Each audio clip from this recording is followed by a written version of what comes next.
Krishna, Krishna Krishna, Hare Hare, Hare Rama, Hare Rama, Rama Rama, Hare Hare. हरिनाम संकीर्तन की जय।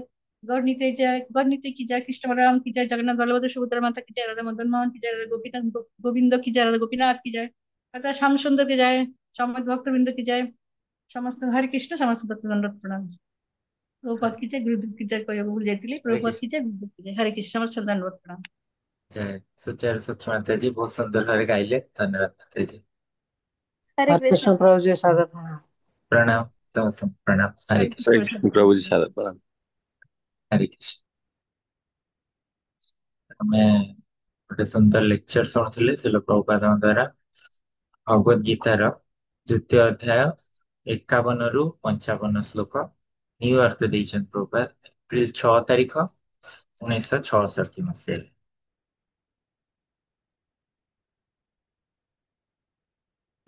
15 minute ପାଖାପାଖି ଆମେ ଶୁଣିଥିଲେ ସେଟା ପଠେଇ।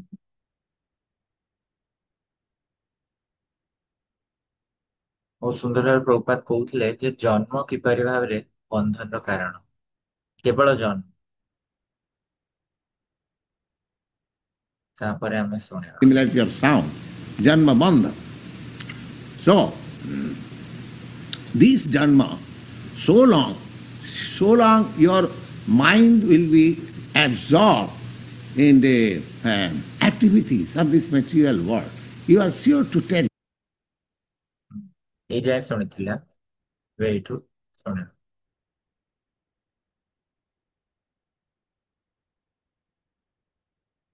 birth again. So that activities by intelligence have to be purified in such a way that it will not affect you. ତ ଏଇ କାର୍ଯ୍ୟକଳାପ ଗୁଡିକ ଆମର ବୁଦ୍ଧି ଦ୍ଵାରା ଆମକୁ ଶୁଦ୍ଧ କରିବାକୁ ପଡିବ, ଏପରି ଭାବରେ ଯେ ଏହା ଆମକୁ ଆଉ କୌଣସି କୌଣସି ଆଫେକ୍ଟ କରିବନି। ଆଫେକ୍ଟ ମାନେ କଣ? ପ୍ରଭାବ ପକେଇବ ନାହିଁ। ହଁ, ଆମକୁ ପ୍ରଭାବ ପକେଇବନି କିଛି। It will not affect. Oh. That is the tactics. ପ୍ରଭାବ କହୁଛନ୍ତି ହଁ, ତାହା କିଛି ଆମ ଉପରେ ପ୍ରଭାବ ପକେଇବ ନାହିଁ, ଆଉ ଏଇଟା ହେଲା ଶୈଳୀ। This tactic. So, we should be very serious. We should be ତ ଆମମାନଙ୍କୁ ସବୁ ଗମ୍ଭୀର ହବାକୁ ପଡିବ, ଆମକୁ ଗମ୍ଭୀର ହବାକୁ ପଡିବ serious. That many lives we have passed. କାରଣ ଆମେ ବହୁତ ଜନ୍ମ ଆମେ ଗତ କରିସାରିଛେ, ଆମର ବହୁତ ଜନ୍ମ ଯାଇସାରିଛି। But there was no opportunity to get out of this tribulation of birth, death, old age and diseases. କିନ୍ତୁ ଆମ ପାଖରେ କୌଣସି ସୁଯୋଗ ନଥିଲା ଏଇ ଜନ୍ମ ମୃତ୍ୟୁ ଜରା ଓ ବ୍ୟାଧିର ଅସୁବିଧାରୁ ବାହାରିବା ପାଇଁ। Now here is a chance. Here is a chance in the human form of life. ତ ଏବେ ଆମକୁ ଗୋଟିଏ ଚାନ୍ସ ପାଇଛେ ଆମେ ମାନେ ଏଇ ମଣିଷ ଜନ୍ମ ପାଇବା ଦ୍ଵାରା। So every intelligent man should take advantage of it. ତ ପ୍ରତ୍ୟେକ ବୁଦ୍ଧିମାନ ବ୍ୟକ୍ତି ନିଶ୍ଚିତ ଭାବରେ ଏହାର ଉପଯୋଗ କରିବା ଦରକାର ଏଇ ମୌକାଟିକୁ। And you can get assistance from these authorized books. ଆଉ ଆମମାନେ ସହଯୋଗ ପ୍ରାପ୍ତ କରିପାରିବା ଏଇ ସବୁ ପ୍ରାମାଣିକ ଗ୍ରନ୍ଥ ମାନଙ୍କ ଠାରୁ। Of Bhagavad Gita and Srimad Bhagavad. ଯେମିତି ଭାଗବତ ଆଉ ଶ୍ରୀମଦ୍ ଭଗବତ Gita. And also expert advice, knowledge. So we should not miss this opportunity. ଏବଂ ଆମ ପାଖରେ ମଧ୍ୟ ରହିଛି ବହୁତ ସୁନ୍ଦର ଭାବରେ ଆମର ଯୋଉ ଏକ୍ସପର୍ଟ ମାନଙ୍କର ଯୋଉ ଆମର ଇନଷ୍ଟ୍ରକ୍ସନ ଏବଂ ଜ୍ଞାନ ବା ଗୁରୁ ବର୍ଗ ମାନଙ୍କର ଉପଦେଶ ରହିଛି, ଆମ ପାଖରେ ଜ୍ଞାନ ରହିଛି, ତ ଆମମାନଙ୍କୁ ଏଇ ସୁଯୋଗଟି ହାତ ଛଡା କରିବା ଉଚିତ ନୁହଁ। And then the question is, suppose after quitting this body, the present body, I don't get janma. କିନ୍ତୁ ଏବେ ପ୍ରଶ୍ନ ହେଲା ଯେ ଧର ଏଇ ଜନ୍ମ ପରେ ଏଇ ଶରୀରଟି ତ୍ୟାଗ କରିବା ପରେ ଏଇ ପ୍ରେଜେଣ୍ଟ ଯୋଉଟା ମାନେ ବର୍ତ୍ତମାନର ଶରୀରଟି ତ୍ୟାଗ କରିବା ପରେ ମୁଁ ଆଉ ଥରେ ଜନ୍ମ ଯେପରି ନ ପାଏ। Then what is happening to me? ତ ଯଦି ମୋର ଆଉ ଥରେ ଜନ୍ମ ନ ହୁଏ ଏଇ ଶରୀରଟି ସମାପ୍ତ ହେବା ପରେ ତାହେଲେ ମୋର କଣ ଘଟୁଛି? That is also stated here. Janmabandha vinimukta padam gachanti anamayam. ତ ପ୍ରଭୁପାଦ କହୁଛନ୍ତି ଏହା ମଧ୍ୟ ଏଠାରେ କୁହାଯାଇଅଛି। ଜନ୍ମବନ୍ଧ ବିନିର୍ମୁକ୍ତ Padam ଗଚ୍ଛନ୍ତି ଅମରମୟ। Anamayam, amayam means uh, uh,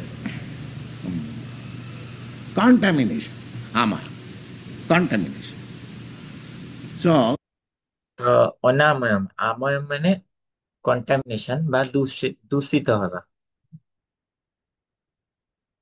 this contaminated life, as soon as we give up this contaminated life, then our promotion is in ତ ଏଇ ଯେତେବେଳେ ଦୂଷିତ ଜୀବନ ଯାପନକୁ ଆମେ ମାନେ ତ୍ୟାଗ କରିବା, ଯୋଉ ମୁହୂର୍ତ୍ତରେ ଆମେ ଏଇ ଦୂଷିତ ଜୀବନକୁ ତ୍ୟାଗ କରିବା ତ ସେଇ ମୁହୂର୍ତ୍ତରେ ଆମର ପ୍ରମୋସନ ଘଟିବ।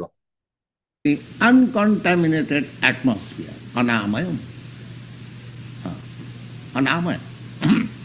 ତ ସେଇ ସମୟରେ ଆମର ପଦୋନ୍ନତି ହବ ଏବଂ ଆମେ ଶୁଦ୍ଧ ଶୁଦ୍ଧ ବାତାବରଣକୁ ଯୋଉଟା କି ଅନାମୟମ ସ୍ଥିତିକୁ ପଳେଇଯିବା ଯେତେବେଳେ ଆମେ ଏଇ ଦୂଷିତ ଜୀବନକୁ ତ୍ୟାଗ ବା ସମାପ୍ତ କରିବା। Anamayam means Vaikuntha. Vaikuntha means where there is no anxiety. ତ ଅନାମୟ କହିଲେ କଣ ନା ବୈକୁଣ୍ଠ। ବୈକୁଣ୍ଠ କଣ? ଯେଉଁଠାରେ ବିଲକୁଲ କୌଣସି କୁଣ୍ଠା ନାହିଁ। I think about this anxiety we explained to you in our last meeting. ମୋର ମନେ ହଉଛି ଯେ ଏଇ କୁଣ୍ଠା ବିଷୟରେ ଆମେ ଆମର ପୂର୍ବ ସତ୍ରରେ ବୁଝେଇଥିଲେ ଏ ବିଷୟରେ। So we are getting promotion. We are getting promotion to a life. ତ ଏଇପରି ଭାବରେ ଆମେ ପଦୋନ୍ନତି ପ୍ରାପ୍ତ କରୁଛେ। ଆମେ ଏଇ ପଦୋନ୍ନତି ପ୍ରାପ୍ତ କରୁଛେ ଏପରି ଏକ ଜୀବନକୁ where there is no birth, no death, and no disease, no old age.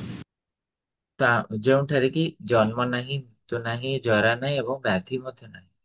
And that means we come to our normal life. ତା ମାନେ ଆମେ ଆମର ନର୍ମାଲ ଜୀବନ ଯାପନକୁ ଆସିଯାଇଅଛୁ। Normally we want. Nobody wants disease. Nobody wants death. Nobody wants old age. ତ ସ୍ୱାଭାବିକ ଭାବରେ ଆମେ ଜୀବନରେ ଆମେ କେହି ଚାହିଁ ନଥାଉ। ଆମେ କେହି ଚାହିଁ ନଥାଉ ରୋଗ, ଆମେ କେହି ଚାହିଁ ନଥାଉ ମୃତ୍ୟୁ, ଆମେ କେହି ଚାହିଁ ନଥାଉ ଜରା। Nobody wants to suffer the, I mean to say, the miseries of birth. Oh. କେହି ବି ଚାହିଁ ନଥାନ୍ତି ଏଇ ଜନ୍ମର ମଧ୍ୟ କଷ୍ଟକୁ ଭୋଗିବା ପାଇଁ। There are great miseries when you are in the womb of the mother. ଓ ବହୁତ ଭୟଙ୍କର କଷ୍ଟ ଗୁଡିକ ରହିଛି ଯେତେବେଳେ ଜଣେ ଶିଶୁଟି ମାର ଗର୍ଭରେ ଥାଏ। All tightly packed up and in a bag, suffocated bag. ସବୁ ଗୁଡିକ ମା ପେଟ ଭିତରେ ପୁରା ବହୁତ ଟାଇଟ ଭାବରେ ସବୁ ପ୍ୟାକିଂ ହେଇ ଅଛି ଏବଂ ସେ ବ୍ୟାଗ ରେ ଯୋଉଠାରେ କି ନିଶ୍ୱାସ ପ୍ରଶ୍ୱାସ ମଧ୍ୟ ଯିବାକୁ ଜାଗା ନାହିଁ। We do not know how did he live, and if we put again into that position, ତ ଆମେ ତ ଜାଣିପାରୁନେ ଯେ ଆମେ କେମିତି ବଞ୍ଚିବା ସେଇ ଭିତରେ। ତ ଆମେ ଯଦି ପୁଣି ଥରେ ସେଇପରି ଏକ ଅବସ୍ଥାକୁ ଯିବାକୁ ଚାହୁଁଛେ ବା ଆଉ ଥରେ ଯଦି ଆମକୁ ସେ ଅବସ୍ଥାକୁ ପକେଇ ଦିଆଯିବ, it will be very difficult. You cannot live for 3 seconds. ତାହା ବହୁତ କଷ୍ଟଦାୟକ। ଆମେ ତ 3 ସେକେଣ୍ଡ ମଧ୍ୟ ସେଠାରେ ବଞ୍ଚି ପାରିବା ନାହିଁ ଏବେକା ସମୟରେ ଯଦି ଆମକୁ ସେଇପରି ଏକ ବ୍ୟାଗରେ ପକେଇ ଦିଆଯାଏ। But by the arrangement of nature or God, we lived within the womb of our mother for 10 months in that position. କିନ୍ତୁ ପ୍ରକୃତିର ବା ଭଗବାନଙ୍କର ଆୟୋଜନ ଦ୍ଵାରା ଆମମାନେ ମାର ଗର୍ଭରେ ରହି ଆସିଛୁ 10 ମାସ ଧରି। 10 ମାସ ଧରି ଆମେ ସେଇ ସ୍ଥିତିରେ ଥିଲୁ, but we have forgotten. କିନ୍ତୁ ଆମେ ତାକୁ ଭୁଲି ଯାଇଛୁ। But just imagine in how much trouble I was. କିନ୍ତୁ ଟିକେ ଭାବିକି ଦେଖିବା ଦରକାର ଯେ କେତେ କଷ୍ଟଦାୟକ ସ୍ଥିତିରେ ମୁଁ ଥିଲି। That these things are to be thought. ପ୍ରଭାତ କହୁଛନ୍ତି ଏଇ ସବୁ ଜିନିଷ ଗୁଡିକୁ ଆମକୁ ଭାବିବା ଦରକାର। That is intelligent thought. ଏହା ହିଁ ଏକ ବୁଦ୍ଧିମାନ ଚିନ୍ତା। Now, here is a chance that you can get rid of all these miseries. The miseries of birth. ତ ଏବେ ଆମ ପାଖରେ ସୁଯୋଗ ଅଛି ଯେ ଆମମାନେ ଏଇ ସବୁ କଷ୍ଟର ସ୍ଥିତିରୁ ମୁକ୍ତ ହେଇପାରିବା। The miseries of death, the miseries of old age, and miseries of I mean, diseases. ତ ପ୍ରଭାତ ଏଇ ସବୁ କଷ୍ଟଦାୟକ ସ୍ଥିତି ଯୋଉଗୁଡା କି ଜନ୍ମର କଷ୍ଟ, ମୃତ୍ୟୁର କଷ୍ଟ, ଜରାର କଷ୍ଟ ଏବଂ ରୋଗର କଷ୍ଟ, ବ୍ୟାଧିର। Now, now we are speaking the synopsis. The Bhagavad Gita, this second chapter is the synopsis, what will be elaborately explained, not very. ତ ଏବେ ଆମେ ସଂକ୍ଷିପ୍ତ ବିବରଣୀ ବିଷୟରେ କଥା ହଉଛେ ଭଗବତ ଗୀତାର, ଯୋଉଟା କି ଦ୍ୱିତୀୟ ଅଧ୍ୟାୟଟାକୁ କୁହାଯାଏ ସଂକ୍ଷିପ୍ତ। ତ ଯୋଉଟା କି ଆଗରେ ଆହୁରି ବହୁତ ବିସ୍ତୃତ ଭାବରେ Krishna ବୁଝେଇବେ। But still more clearly it will be explained in later chapters.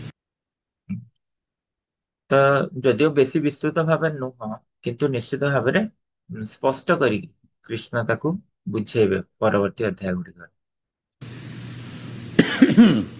Now, Bhagavad Gita is the preliminary study of the Srimad Bhagavatam. ତ ଭଗବତ ଗୀତା ହଉଛି ଏଇ ଶ୍ରୀମଦ୍ ଭାଗବତମର ପୂର୍ବରୁ ଯାହାକୁ ଅଧ୍ୟୟନ କରିବା ଦରକାର। ପ୍ରିଲିମିନାରୀ ମାନେ ପ୍ରାଥମିକ ଭାବରେ ଯୋଉଟା ପଢିବା ଦରକାର। Just like introductory study. Now, how? ତ ଯେମିତି କି ଇଣ୍ଟ୍ରୋଡକ୍ସନ ଟି ଥାଏ, ମୁଖବନ୍ଧ ଯେପରି ଥାଏ, ତ ସେଇପରି ଏହାକୁ ପଢିବା ଦରକାର। We can practically get into such activities which will not bound me. ତ ଯଦି ଆମେ ଦେଖିବା କଣ କଲେ ଆମେ ବାସ୍ତବିକ ଭାବରେ ଆମେ ଏଇ କାର୍ଯ୍ୟର ବନ୍ଧନରେ ବଦ୍ଧ ହେବା ନାହିଁ। I mean to say in the reaction. ଯେ ମାନେ କର୍ମ ଫଳ। That is explained in the Srimad Bhagavatam. ଏହା Bhagavata that sabai pungsa paro dharma jato bhakti radho khaji ahoituki apratihata jayatma suprasidati. Atma suprasidati. Atma means self. Our present position. ତ ଏଇ ଶ୍ଲୋକଟି ପ୍ରଥମ ସ୍କନ୍ଧ ଦ୍ୱିତୀୟ ଅଧ୍ୟାୟ 6ଠ ଶ୍ଲୋକ ଉପରେ ପ୍ରଭୁପାଦ ଏଠି କହିଲେ ଶ୍ଲୋକଟା। ତ ପ୍ରଭୁପାଦ କହୁଛନ୍ତି ଯେ ଆତ୍ମା ସୁପ୍ରସିଦ୍ଧତି, ଆତ୍ମା ମାନେ ନିଜକୁ ବୁଝାଏ। is that we are not happy. ଆଉ ଆମର ବର୍ତ୍ତମାନର ସ୍ଥିତି ଏଇଆ ଯେ ଆମେ ସୁଖୀ ନାହୁଁ। We are always full of anxieties. ଆମେ ସବୁ ସମୟରେ ଏଇ କୁଣ୍ଠାରେ ଭର୍ତ୍ତି ରହୁଛୁ, ପୂର୍ଣ୍ଣ ରହୁଛୁ। That is our present position. ଏହା ହେଉଛି ଆମର ଏବେକାର ପରିସ୍ଥିତି। Now here just the opposite word is used, that jaya atma suprasidati. If you ତ ଏଠାରେ ଆମର ବର୍ତ୍ତମାନର ପରିସ୍ଥିତିର ବିଲକୁଲ ଅପୋଜିଟ ସେଇ ଶବ୍ଦଟି ଏଠି ବ୍ୟବହାର କରାଯାଇଛି, ଜୟ ଆତ୍ମା ସୁପ୍ରସିଦ୍ଧତି।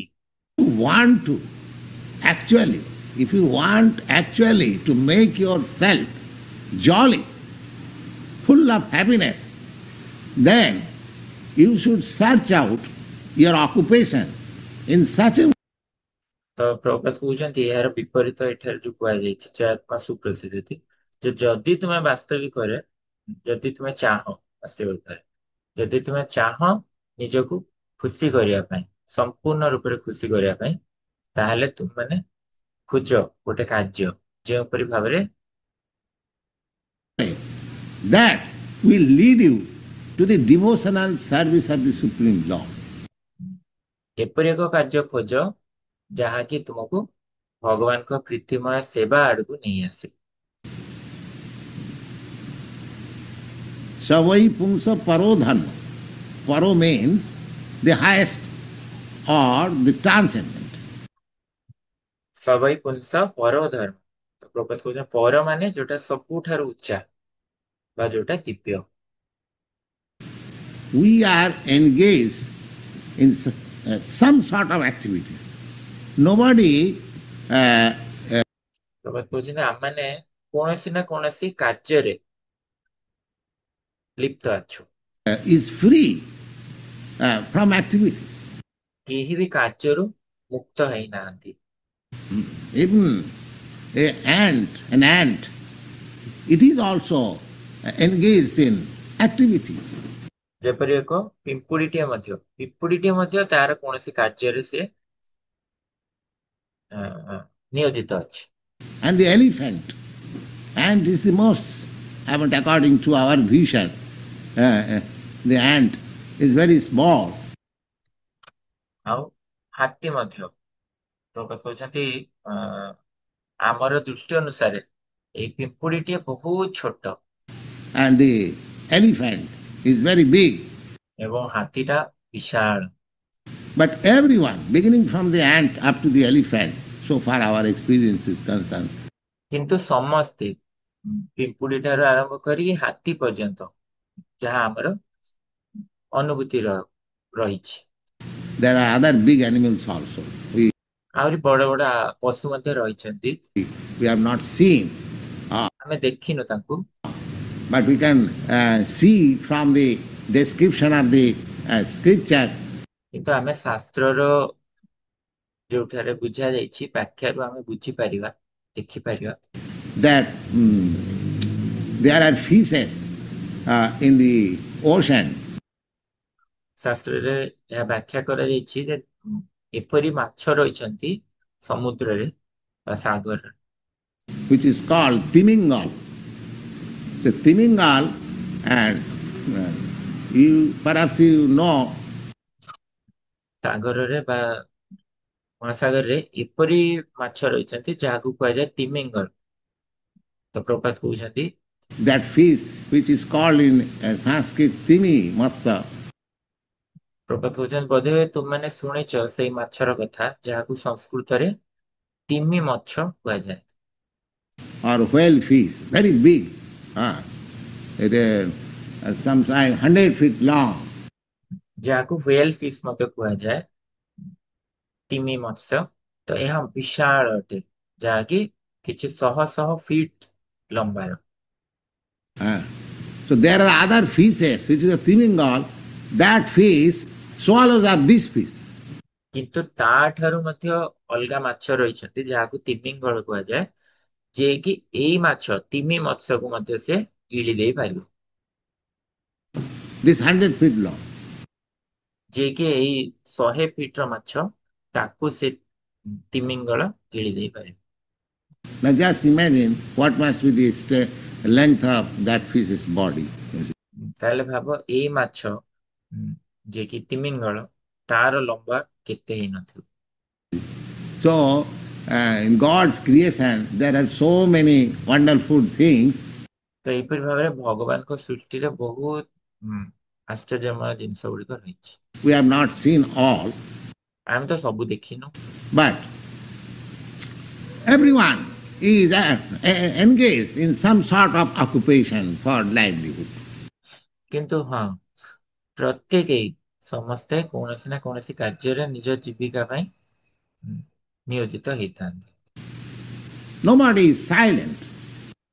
केही भी Nirav नाहंती। Ah, nobody is silent. According to his nature, modes of nature and position. ତାଙ୍କର ପ୍ରକୃତି ଅନୁସାରେ ବା ପ୍ରକୃତିର ନିୟମ ଗୁଡ଼ିକ ଅନୁସାରେ ବା ପରିସ୍ଥିତି ଅନୁସାରେ ସମସ୍ତେ ବ୍ୟସ୍ତ ରହିଥାନ୍ତି। Everyone is busy. Now, the Bhagavad says that savai punsha paro dharma. Everyone is busy. But when one is busy in such a work, ତ ଭାଗବତ କହୁଛି ସବାଇ ପୁଂସ ପରଧର୍ମ।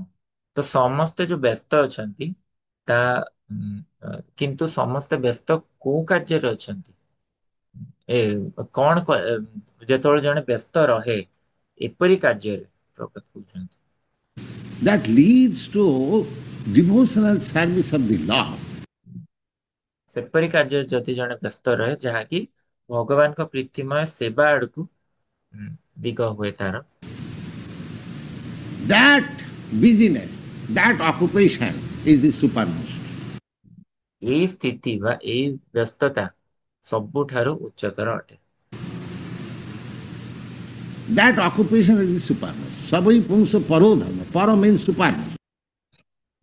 ତ ପ୍ରଭୁପାଦ କହୁଛନ୍ତି ସେଇ ଯୋଉ କାର୍ଯ୍ୟଟି ଏହା ସର୍ବଶ୍ରେଷ୍ଠ ଅଟେ। ସବାଇ ପୁଂସ ପରଧର୍ମ।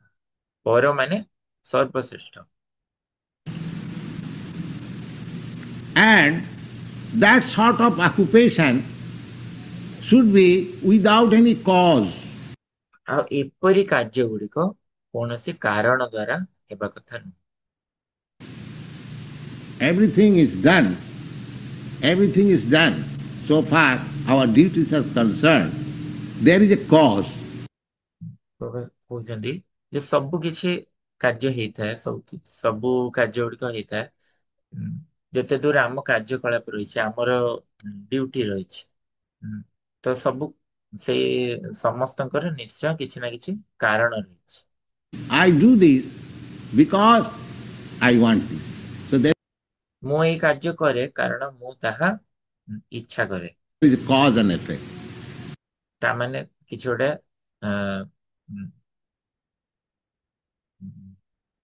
କାର୍ଯ୍ୟର କୌଣସି ନା କୌଣସି କାରଣ ରହିଛି ଏବଂ ତାର କାରଣ ଯୋଗୁଁ କିଛି ଇଫେକ୍ଟ ମଧ୍ୟ ରହିଛି। But this sort of business, this sort of occupation, which leads you to the devotional service of the Lord, it has no cause.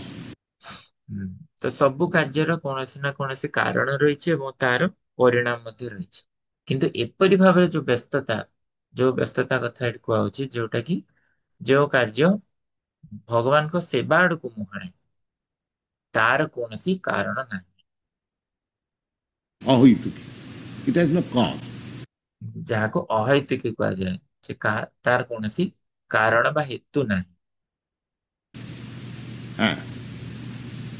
Why it has no cause? ତ ଜଣେ ପଚାରିବ କାହିଁକି ତାର କୌଣସି କାରଣ ନାହିଁ?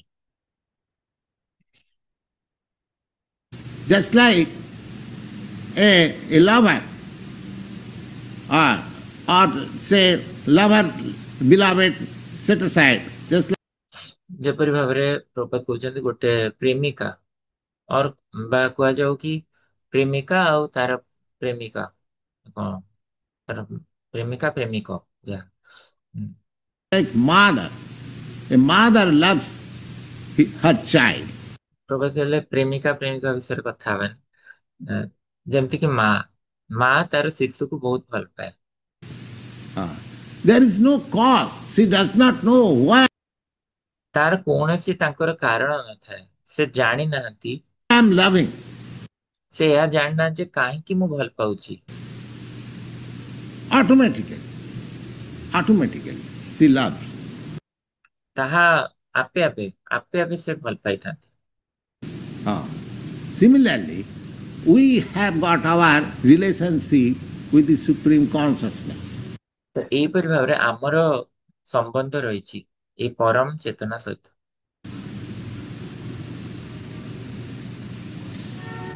We are consciousness. That is accepted.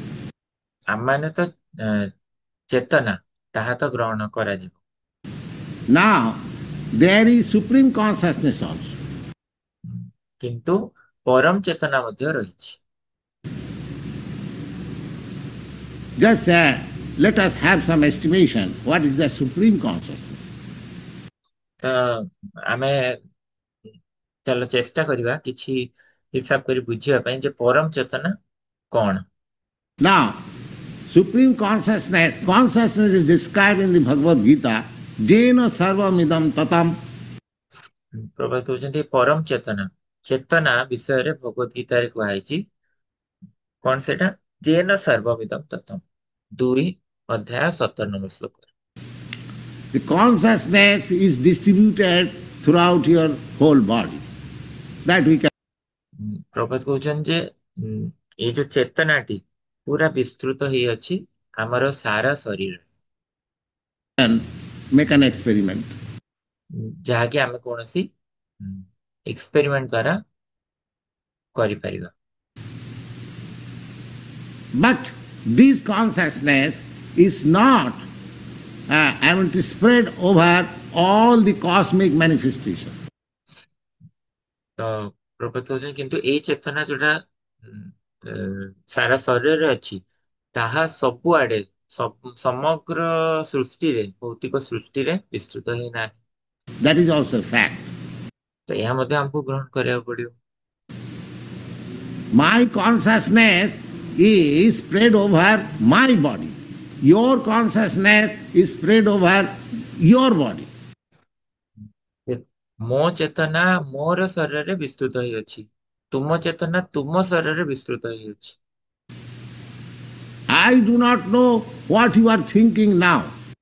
ଯେପରି ମୁଁ ଜାଣିନି ଯେ ତୁମେ କଣ ଭାବୁଛ ଏବେ, And you do not know what I am thinking. ଆଉ ତୁମେ ଜାଣିନ ମୁଁ କଣ ଭାବୁଛି। Therefore, my consciousness individual, your consciousness individual. ସେଥିପାଇଁ ମୋର ଚେତନା ଏକ ଅଲଗା ଆଉ ତୁମ ଚେତନା ମଧ୍ୟ ଅଲଗା ଅଟେ।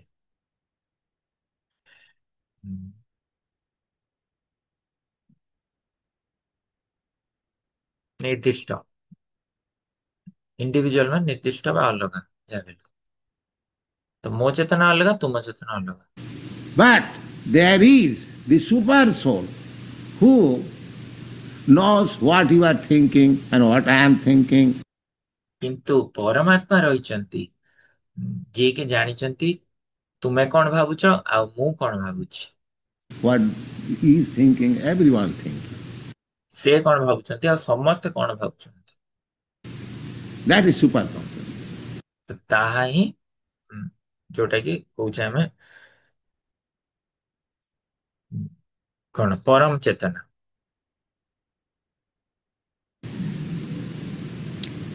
So, super consciousness and individual consciousness. So, our ତ ପରମ ଚେତନା କହିବା ବା ନିର୍ଦ୍ଦିଷ୍ଟ ଚେତନା କୁହାଯାଏ।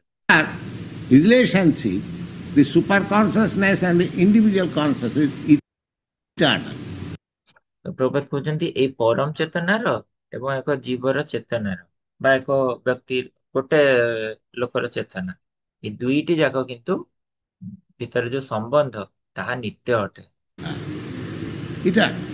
They cannot be, I mean to say, separated. ସେମାନଙ୍କୁ ଅଲଗା କରାଯାଇ ପାରିବ ନାହିଁ। Therefore, my position is just like there is superior one and the inferior one. ତ ଏପରି ଦେଖିବାକୁ ଗଲେ ଯେପରି ଗୋଟେ ଉଚ୍ଚତର ରହିଛି ଏବଂ ଗୋଟେ ନିଚତର ରହିଛି ସ୍ଥିତି। Inferior one is subordinate to the superior one, and ତ ଯିଏ ନିଚତର ଅଟେ ସେ ଉଚ୍ଚତରର ଅଧୀନରେ ଅଟେ। inferior one is to act according to the superior one. ଆଉ ଯିଏ ନିଚତର ଅଟେ ସେ ଉଚ୍ଚତରର ଅଧୀନରେ ରହିଥାଏ ବା ତାର ଇଚ୍ଛା ଅନୁସାରେ କାର୍ଯ୍ୟ କରିଥାଏ। Just like it is taught here that Krishna is the super consciousness. ଯେପରି ଏଇଠି କୁହାଯାଉଛି ଯେ କୃଷ୍ଣ ହେଲେ ସେ ପରମ ଚେତନା। He is trying to convince Arjuna that you act according to my direction. ସେ ଏଇଠି अर्जुन को या बुझाइବାକୁ ଚାହୁଁଛନ୍ତି ଯେ ଉଁ, ତୁମେ ମୋର ଇଚ୍ଛା ଅନୁସାରେ ମୋର ଦେଇଥିବା ନିର୍ଦ୍ଦେଶ ଅନୁସାରେ କାର୍ଯ୍ୟ କର। Because you are individual consciousness subordinate to me. କାରଣ ତୁମେ ଏକ ନିର୍ଦ୍ଦିଷ୍ଟ ଚେତନା ଅଟ ଯିଏକି ମୋର ଅଧୀନରେ। And I am super consciousness. ଆଉ ମୁଁ ହେଲି ସମ୍ପୂର୍ଣ୍ଣ ବା ପରମ ଚେତନା। And in the last phase of Bhagavad Gita, you will see that he summarized. ଆଉ ଆମେ ଭଗବତ ଗୀତାର ଶେଷ ଆଡକୁ ଦେଖିବା ଯେ ସେ ଏହାକୁ ଆହୁରି ବୁଝେଇଛନ୍ତି ଭଲ ଭାବରେ ବା ତାର ଇଏ କରିଛନ୍ତି କନକ୍ଲୁଜନ ଦେଇଛନ୍ତି। Lord Krishna summarized the sarva dharman parityajya mamekam saranam. ସେ ଭଗବାନ କୃଷ୍ଣ ପରିଶେଷରେ କହିଛନ୍ତି ଏଇ ସମରୀକୁ ଯେ ସର୍ବ ଧର୍ମ ପରିତ୍ୟଜ୍ୟ ମାମେକଂ ଶରଣ। You just surrender unto me. This is the sum and substance of everything. ଭଗବାନ କୃଷ୍ଣ କହିଛନ୍ତି ଯେ ତୁମେ କେବଳ ମୋର ଶରଣାପନ୍ନ ହୁଅ, ତାହା ହିଁ ବାସ୍ତବିକ କଣ ଏ ତଥ୍ୟ ଅଟେ। ସମ ଆଣ୍ଡ ସବଷ୍ଟାନ୍ସ ମାନେ ତାହା ହିଁ essence. So, therefore, the conclusion is that the individual consciousness should surrender to the supreme consciousness and act accordingly. That is. ତ ଆମେ ଏହା ଉପସଂହାରରେ ପ୍ରାପ୍ତ ହବା ବା ପରିଶେଷରେ ଆମେ ଏହା ବୁଝିବାକୁ ପାଇଲେ ଯେ ଏଇ ଯିଏକି ଯୋଉ ଆମ ମାନଙ୍କ ଯୋଉ ଚେତନା ରହିଛି ଆମେ ମାନେ ଶରଣାଗତ କରିବା କଥା ଏଇ ଦିବ୍ୟ ବା ପରମ ଚେତନା ପାଖରେ। The position of standing on the conscious plane. ତ ପ୍ରଭୁପାଦ ଏଇଟା ବୁଝେଇଲେ ଆମକୁ ଚେତନା ବିଷୟରେ। ତ ଏଇ ଚେତନାର ଏହା ହେଉଛି ସ୍ଥିତି। That is the position of conscious plane. And ପ୍ରଭୁପାଦ କହୁଛନ୍ତି ଯେ ବାସ୍ତବିକ ଚେତନାର ସ୍ତର ଏହା ହିଁ ଅଟେ। Srimad Bhagavata also says that sabai pumsa paro dharma. ଆଉ ଶ୍ରୀମଦ୍ ଭାଗବତରେ ମଧ୍ୟ କୁହାଯାଇଅଛି ସବୈ ପୁଂସ ପର ଧର୍ମ। The activities, the occupation, the business, that which leads us to that consciousness, that I am subordinate to the Supreme Consciousness and let me act according to the Supreme Consciousness. ପ୍ରଭୁ କହୁଛନ୍ତି ଭାଗବତରେ କୁହାଯାଇଅଛି ସବୈ ପୁଂସ ପର ଧର୍ମ। ତ ସେଇ କାର୍ଯ୍ୟ ବା ସେଇ ଯୋଉ ନିର୍ଦ୍ଦିଷ୍ଟ କାର୍ଯ୍ୟ ରହିଛି ତ ସେଇ କର୍ତ୍ତବ୍ୟ ଗୁଡିକ ଯୋଉଟା କି ଆମକୁ ସେଇ ପରମ ଚେତନା ଆଡକୁ ନେଇଯାଉଛି ଯେ ଆମେ ହେଲେ ଚେତନା ଏବଂ ଆମେ ପରମ ଚେତନାର ଅଧୀନ। ତ ଆମମାନଙ୍କୁ ତାଙ୍କ ଇଚ୍ଛା ଅନୁସାରେ କାର୍ଯ୍ୟ କରିବା ଦରକାର। Without any cause, without why I shall act. ତ ପ୍ରଭୁ ଆମକୁ କାର୍ଯ୍ୟ କରିବା କଥା ପରମ ଚେତନାର ନିର୍ଦ୍ଦେଶ ଅନୁସାରେ କୌଣସି କାରଣର ବିନା ବା କୌଣସି ହେତୁର ବିନା ଅହେତୁକି। There is no such question. କାହିଁକି ଆମେ ସେପରି କାର୍ଯ୍ୟ କରିବା ଏପରି କାହାର ପ୍ରଶ୍ନ ରହିବା କଥା ନୁହେଁ। It is automatic. ଏହା ତ ଆପେ ଆପେ ହେଇଥାଏ। Automatic. Just like a little son and the mother. ଯେପରି ଏକ ଛୋଟ ଶିଶୁ ଏବଂ ତା ମା। The little son is automatically subordinate to the mother. এই ଛୋଟ ଶିଶୁଟି ଆପେ ଆପେ ହିଁ ସେ ମା ପାଖରେ ମାର ଅଧୀନରେ ଥାଏ। Whatever the mother says, the child acts. ଯାହା ମା କହନ୍ତି ସେ ପିଲା ସେପରି କାର୍ଯ୍ୟ କରିଥାଏ। The mother is completely dependent. ତ ଏହିପରି ଭାବରେ ସେ ଶିଶୁଟି ସମ୍ପୂର୍ଣ୍ଣ ରୂପେ ନିର୍ଭରଶୀଳ।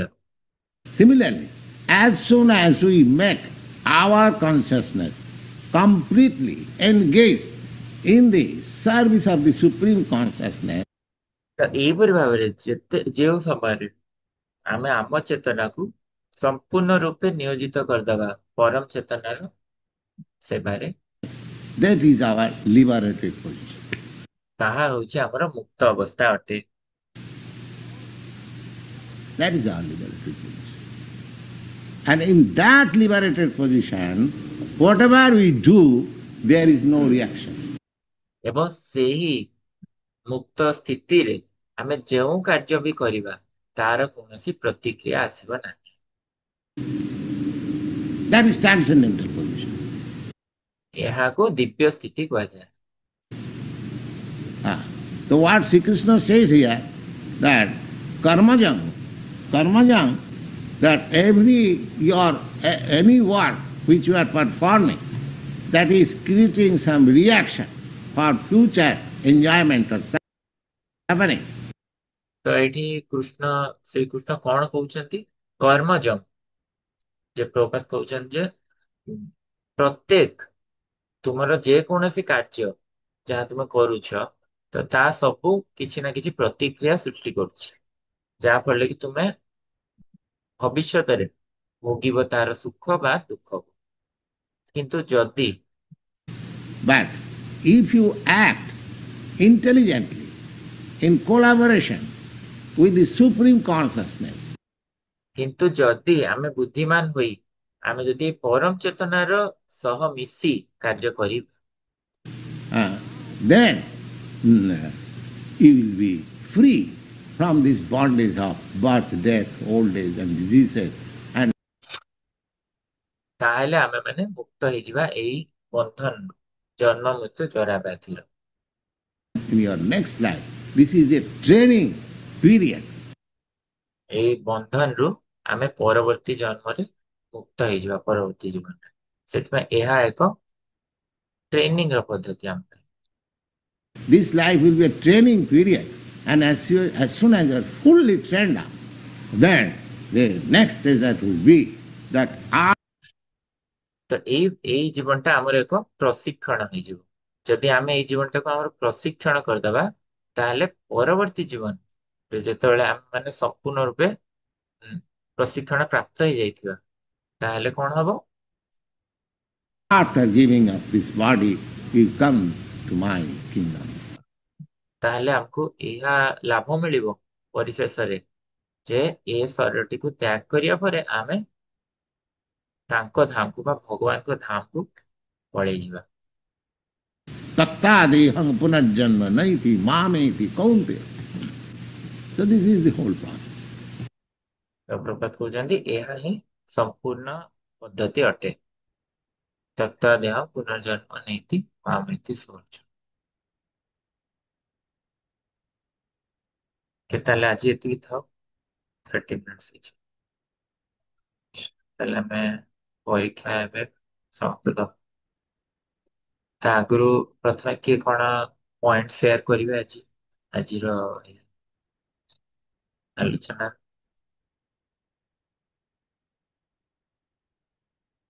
ହଁ କୁହନ୍ତୁ,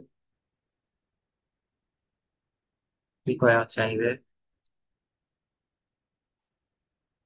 ଓକେ, ପ୍ରଭୁ ଗୋପା ପ୍ରଭୁ, ହଁ କୁହନ୍ତୁ। ହରେ କୃଷ୍ଣ। ହଁ ପ୍ରଭୁ। ଏଠି ଆମ ଶରୀରରେ ଥିଲା ସମୟରେ nobody wants disease, miseries। ଆଉ ମଦର୍ସର ଓମ୍ରେ ଥିଲା ସମୟରେ ପୁରା ସଫୋକେଟେଡ ବ୍ୟାଗ୍ ଭଳିଆ ରହିଥାଉଛି, ନିଶ୍ୱାସ ନେବାକୁ ସମୟ ନାହିଁ, ଇଭେନ୍ ଫର୍ 3 seconds। ପ୍ରଭୁପାଦ କହିଲେ ଯଦି ଏବେ 3 ସେକେଣ୍ଡ ଯୋଉଠି ନିଶ୍ୱାସ ନେଇ ହବନି, ଏବେ ଆମେ 3 ସେକେଣ୍ଡ ରହିପାରିବାନି ସେଇଠି, ତ ଆମକୁ ସେଇଠି 10 ମାସ ରଖା ହେଇଥିଲା। ସେଇପରି ଜନ୍ମଟା ଏକ ବନ୍ଧନ। ଆଜ୍ଞା, ଧନ୍ୟବାଦ। ଶୁଭଶ୍ରୀ ମାତାଜୀ। हरे कृष्ण प्रभु जी, सादर प्रणाम। प्रणाम माताजी। प्रभु जी, जोटा प्रपात कहते कि प्रत्येक बुद्धिमान व्यक्ति एटार एई जन्मर मोहका नबा उचित, जोटा कि श्रीमद् भागवतम आउ भगवद गीता द्वारा आउ वर्तमान माने आमे एटाकू ट्राई करबा कि आमे जेमती एई शरीर त्याग कला परे आउ जेमती हमरो जन्म मृत्यु जरा व्याधि रे आमे जेमती न पड़िबा। आउ गोटे जोटा प्रपात कहते कि जोटा हमरो समस्तଙ୍କ शरीर रे कॉन्शियसनेस अछि, किंतु ଯେମିତି ମୁଁ କଣ ଭାବୁଛି କି ଆଉ କିଏ କଣ ଭାବୁଛନ୍ତି ସେଇଟା ଆମେ କେହି ଜାଣିପାରୁନେ କାହାର ଚେତନାଟାକୁ, କିନ୍ତୁ ଯେ ଆମ ଭିତରେ ଯୋଉ ପରମାତ୍ମା ଅଛନ୍ତି ସିଏ ହିଁ ଜାଣିପାରୁଛନ୍ତି କି ଆମେ କୋଉ ଚେତନାରେ ଅଛେ ଆଉ ଆମେ କଣ ଭାବୁଛେ। ହଁ, ଏଇଠାରୁ ଏଇ ଜନ୍ମ ମୃତ୍ୟୁ ଜରା ବ୍ୟାଧିରୁ ମୁକ୍ତ ହବାକୁ କହିଲେ। ସେକେଣ୍ଡରେ ଯୋଉଟା କହିଲେ ସେଇଟା ପ୍ରଭୁପାଦ ଆହୁରି ଏକ୍ସପ୍ଲେନ କଲେ ଭଲସେ। ପ୍ରଭୁପାଦ କହିଲେ ଲଜିକ ଦ୍ଵାରା ଏକ୍ସପେରିମେଣ୍ଟ ଦ୍ଵାରା ବୁଝେଇଲେ ଯେ ଦେଖ, ମୁଁ ଜାଣିଛି ମୁଁ କଣ ଭାବୁଛି, ଆପଣ ଜାଣିଛନ୍ତି ଆପଣ କଣ ଭାବୁଛନ୍ତି, କିନ୍ତୁ ମୁଁ ଜାଣିନି ଆପଣ କଣ ଭାବୁଛନ୍ତି, ଆପଣ ବି ଜାଣିନାହାନ୍ତି ମୁଁ କଣ ଭାବୁଛି। କିନ୍ତୁ ପ୍ରଭୁପାଦ କହିଲେ ଯିଏ ଜାଣିଛନ୍ତି ମୁଁ ବି କଣ ଭାବୁଛି, ଆପଣ ବି କଣ ଭାବୁଛନ୍ତି, ସିଏ କଣ ଭାବୁଛନ୍ତି, ଆଉ ସମସ୍ତେ କଣ ଭାବୁଛନ୍ତି, ସିଏ ହେଲେ ପରମ ଚେତନା। ତ ପ୍ରଭୁପାଦ କହୁଛନ୍ତି ବାସ୍ତବିକତାରେ ବା ନେଚୁରାଲି ନେଚୁରାଲି ଜଣେ କଣ ନିର୍ଦ୍ଦିଷ୍ଟ ବ୍ୟକ୍ତି, ନିର୍ଦ୍ଦିଷ୍ଟ ଚେତନା, ନିଶ୍ଚିତ ଭାବରେ ସିଏ ହେଲା ପରମ ଚେତନାର ଦାସ ହବ, ନାଇଁ କି? ସେଟା କୋଉ ଉଦାହରଣରୁ ବୁଝେଇଲେ ଏତ କିଛି ନଥାଏ। ହରେ କୃଷ୍ଣ ପ୍ରଭୁଜୀ ସାତପଣ। ଏଇଠି ପ୍ରଭୁପାଦ କହୁଛନ୍ତି ଯେମିତି ଗୋଟେ ଛୋଟ ଛୁଆ ସବୁବେଳେ ତା ମା ଉପରେ ସମ୍ପୂର୍ଣ୍ଣ ରୂପେ ଡିପେଣ୍ଡେଣ୍ଟ ହେଇଥାଏ, ସେମିତି ଅଟୋମେଟିକ ହିଁ ଡିପେଣ୍ଡେଣ୍ଟ ହେଇଥାଏ କିଛି ନ ଭାବିକି। ସେମିତି ଆମେ ବି ଯେତେବେଳେ ସବୁ ଇନ୍ଦ୍ରିୟ ମାନଙ୍କୁ, ଚେତନାକୁ ଆମର କମ୍ପ୍ଲିଟଲି ଏଙ୍ଗେଜ କରିବା ଭଗବାନଙ୍କର ସେବାରେ, ସେଇଟା ହିଁ ହଉଛି ଆମର ମୁକ୍ତ ପୋଜିସନ। ଆମେ ସେତେବେଳେ ହିଁ ଲିବରେଟ ହେଇପାରିବା।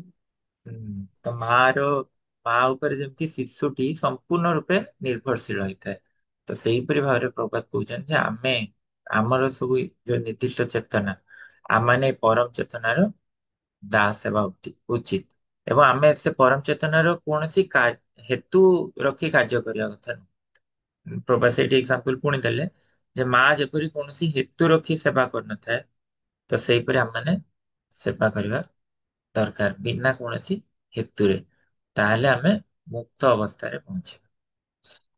ଓକେ, ଗାୟତ୍ରୀ ମାତାଜୀ। हरे कृष्ण प्रभु सादर्पण। प्रणाम। प्रभुजी सर्वधर्म परित्यज्य मामेकं शरणं व्रज, सेमती भागवतम भी गोटे श्लोक अच्छी और भगवत गीतार भी लास्ट भगवान कहते कि आमे सबु कर्म तो जैसे जमती आमे गृहस्थ जीवन रे अच्छे सबु कर्म तो आमे छाड़ी कर परिबानी, किंतु सबु कर्म रे भगवान को कंसंट्रेशन रखिकी, भगवान को सेंटर रखी जदि आमे करि परिबा, ताहले हमर एई आश्रमर महत्व रहइबो एवं आमे भगवान को पाई परिबा।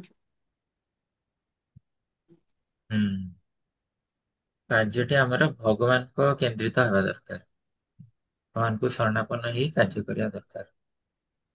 ପ୍ରଭୁପାଦ ଭଗବତ ଗୀତା ଆଉ ଭାଗବତମ୍ ବୁଝେଇଲେ। ଆଉ ପରିଶେଷରେ ପ୍ରଭୁପାଦ କଣ ବୁଝେଇଲେ?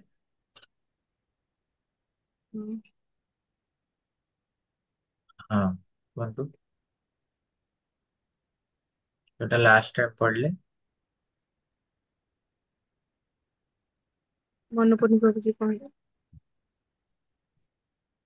କହିଲେନି ଯୋଉ ଜନ୍ମ କର୍ମ ଚମେ ଦିବ୍ୟ। जन्म कर्म जमा दिबं। हाँ तो हाँ, माने भगवानଙ୍କର ଯଦି ଜନ୍ମ କର୍ମ ସବୁ ଦିବ୍ୟ, ସେଇଟାକୁ ଯଦି ଆମେ ଜଣେ କୌଣସି ବ୍ୟକ୍ତି ବି ଜାଣିପାରିବ, ସିଏ ମୁକ୍ତି ହେଇପାରିବ। ହଁ, ମାନେ ମେନ୍ ପ୍ରଭୁପାଦ କହିଲେ ଯେ ଏଇ ଜୀବନଟା ଯେ ପ୍ରଶିକ୍ଷଣ ରୂପରେ ଗ୍ରହଣ କରିବ, ଆଉ ସମ୍ପୂର୍ଣ୍ଣ ରୂପେ ଯେତେବେଳେ ତାର ପ୍ରଶିକ୍ଷଣ ହେଇଯିବ, ତାପରେ ଆଉ ତାକୁ କୌଣସି ପ୍ରତିକ୍ରିୟା ମିଳିବ ନାହିଁ, ଆଉ ସେ ଆଜ୍ଞା। ପରିଶେଷରେ ଭଗବାନଙ୍କ ଧାମକୁ ଫେରିଯିବ। ହଉ, ଧନ୍ୟବାଦ। ତାହେଲେ ସମସ୍ତେ ପରୀକ୍ଷା ଲିଙ୍କ କ୍ଲିକ୍ କରନ୍ତୁ। ଆଉ କହିବି କି? ଓକେ, ଠିକ ଅଛି। ତାହେଲେ ଏଇ ପରୀକ୍ଷା ଲିଙ୍କ ଟା ଦିଆହେଇଛି, 2 ମିନିଟ ପରୀକ୍ଷା ଦିଅନ୍ତୁ, ତାପରେ ଆଲୋଚନା କରିବି।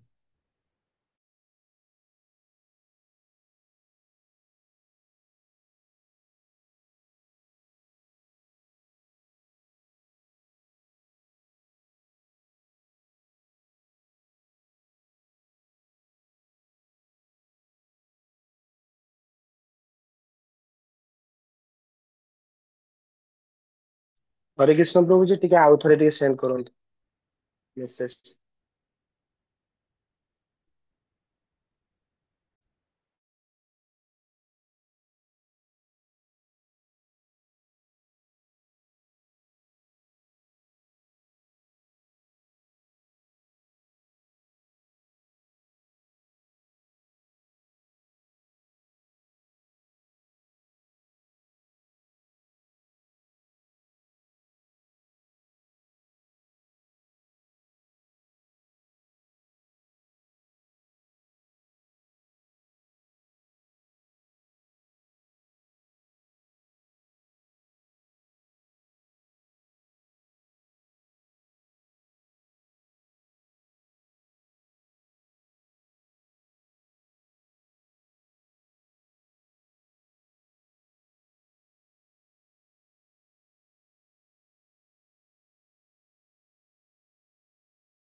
हरे कृष्णा। ସମସ୍ତ ପରୀକ୍ଷା ଦେଇ ସାରିଲେଣି?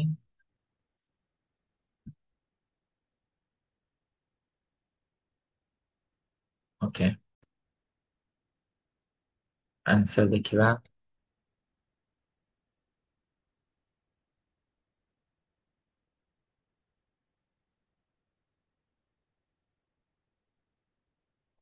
ପ୍ରଥମ ପ୍ରଶ୍ନର କଣ ଉତ୍ତର?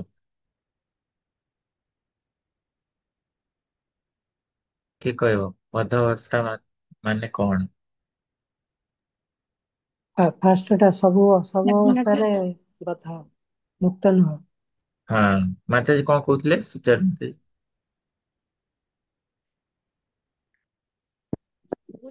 କହିବେ।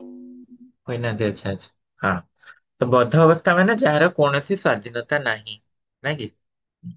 ମାନେ ଆମମାନଙ୍କର ଅବସ୍ଥା ଯୋଉଟା କଣ୍ଡିସନ ସୋଲ କହୁଛନ୍ତି, କାରଣ ଆମମାନେ ଏଇଠି ବଦ୍ଧ ହେଇକି ଅଛୁ। ସ୍ୱାଧୀନତା ନାହିଁ ମାନେ କଣ? ଆମେ ଆନନ୍ଦରେ ନାହୁଁ, ସେଟା ପ୍ରଭୁପାଦ କହିଲେ।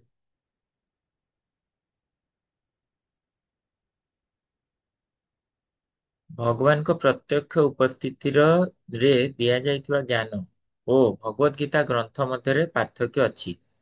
ଅଛି ନା? ଆଁ? କିଛି ନାହିଁ, କିଛି ପାର୍ଥକ୍ୟ ନାହିଁ। କଣ କହୁଛନ୍ତି ଶାନ୍ତି ମାତାଜୀ? କଣ କହିଲେ? ଅଛି ପାର୍ଥକ୍ୟ?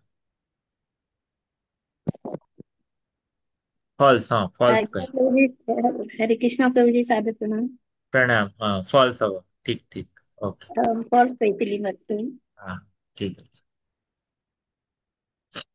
ଓକେ, କେଉଁ ପୁରାଣରେ ଭଗବାନ ପ୍ରମାଣ କରିଛନ୍ତି ଯେ ଯେଉଁଠି ବି ତାଙ୍କ ଭକ୍ତ ତାଙ୍କ କୀର୍ତ୍ତନ କରିଥାନ୍ତି ସେଠି ସେ ସ୍ୱୟଂ ଉପସ୍ଥିତ ହୁଅନ୍ତି?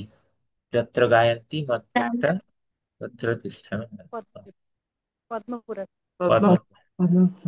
ପ୍ରାୟ ପ୍ରଭୁପାଦ ଆଉ କୌଣସି ପୁରାଣ ଏମିତି କୋଟ କରନ୍ତିନି। ସମସ୍ତେ କହିଲେ। ହଁ, ଏଇଟା ଠିକ ଥିବ ସମସ୍ତଙ୍କର ଆଟଲିଷ୍ଟ।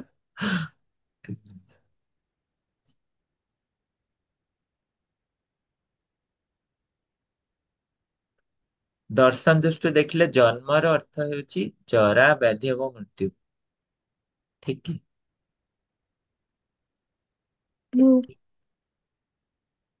ଭୁଲ? କେମିତି ଭୁଲ? ଠିକ ଅଛି। ହଁ ଠିକ ନା। ଜନ୍ମ ବନ୍ଧ, ପ୍ରଭୁପାଦ କହିଲେନି ଜନ୍ମରୁ ହିଁ ତ ଏଇ ତିନିଟା ଯାକ ସୃଷ୍ଟି ହଉଛି ନା। ଜନ୍ମ ହେଇଛି ବୋଲି ସେଇଥିପାଇଁ ତାହା ଭୁଲ। ମାନେ ଜନ୍ମ ରୁ ଏଇଟା ସବୁଟାକ। ଆମେ ଭୌତିକ ଜଗତରେ ଆସିଲେ ତ ଏଇଟା ଭୋଗିବୁ ନା ସବୁ, ଜରା ବ୍ୟାଧି ଆଉ ମୃତ୍ୟୁ। ହଁ, ନୂତନ ସେଥିପାଇଁ ଦୃଷ୍ଟିରେ ଦେଖିଲେ ଜନ୍ମର ଅର୍ଥ ହିଁ ହଉଛି, ମାନେ ଏଇଟା ଠିକ। ଭୌତିକ ଜଗତରେ ଜନ୍ମ ମାନେ ଏଇଟା ତିନିଟା ରହିବ। ଆଜ୍ଞା ଆଜ୍ଞା, ଠିକ, ମାନେ ଏଇଟା ଠିକ ଅଛି। ଆଜ୍ଞା। Okay, last question. ଭଗବତ ଗୀତାକୁ ଗ୍ରହଣ କରିବାର ସଠିକ ଉପାୟ କେଉଁ ଅଧ୍ୟାୟରେ ଦିଆଯାଇଛି? ଫୋର୍ଥ। ଫୋର୍ଥ ଚାପ୍ଟର, କୋଉ ଶ୍ଲୋକରେ? 4.9। 4.9। ପରମ୍ପରା ହଁ, ଏବଂ ପରମ୍ପରା ଏବଂ ପରମ୍ପରା ଏବଂ ରାଜସ। ତାକୁ କହିବାକୁ। ଓକେ, ହଉ, ଧନ୍ୟବାଦ। ଏବେ ଦେଖିବା ଆମେ କିଏ କେତେ ମାର୍କ ରଖିଲେ।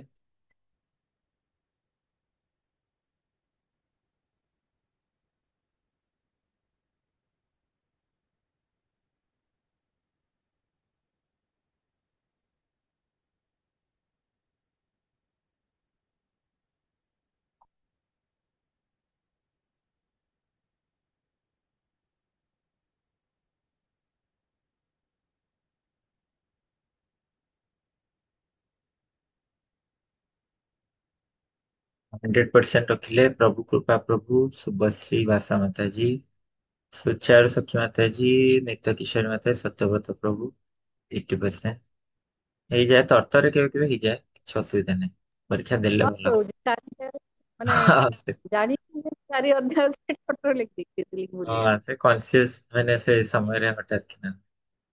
ଜସ୍ମିନ ମାତା जी, गायत्री माता जी, अश्विनी प्रभु ଦେଲେ 60%। କଲ୍ୟାଣୀ ମାତା जी, ସନ୍ତନ ପ୍ରଭୁ 40% एडमिन जी। ओके, ठीक है, छाओ। हरे कृष्णा। जय जगत गुरु शिला प्रभुपाद की जय। गौर भक्तवृंद जय की जय। गुरु प्रेमानंदे हरि बोल। जन्माष्टमी हरे ସମସ୍ତଙ୍କୁ हरे शुभेच्छା। कृष्ण प्रभु जी हरे कृष्णा। स्वागत श्री ଶ୍ରୀକୃଷ୍ଣ ଚନ୍ଦ୍ର ଆପଣଙ୍କୁ ଜୀବନକୁ ଆନନ୍ଦମୟ କରନ୍ତୁ। ଆମେ ସମସ୍ତ କୁଣ୍ଠାରୁ ମୁକ୍ତ ହଉ। ହରେ କୃଷ୍ଣ। हरे कृष्ण हरे सादर प्रणाम। हरे कृष्ण प्रभु जी पूजा सादर पॉजिटिव प्रणाम। हरे कृष्ण अमृत प्रभु जी प्रणाम।